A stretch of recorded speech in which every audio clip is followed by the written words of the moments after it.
நூற்றுக்கணக்கான பள்ளிகளை திமுகவினர் நடத்துகிறார், முதல்வரின் மகளும் கூட நடத்துகிறார்.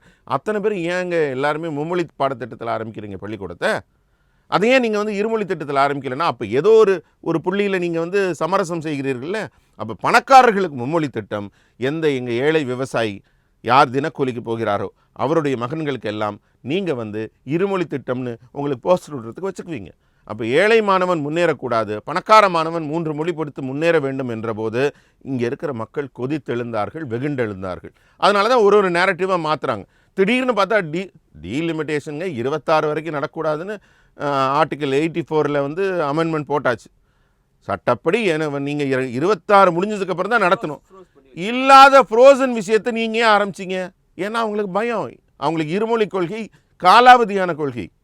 இன்றைக்கு 37 ஆரம்பித்தது இருமொழி கொள்கை தான் வேண்டும் என்ற போராட்டம் 1937 ஹிந்தி எதிர்ப்போடு தொடங்கிய போராட்டம். இன்றைக்கி 1937 ஆரம்பித்தது 2025 பேசுனீங்கன்னா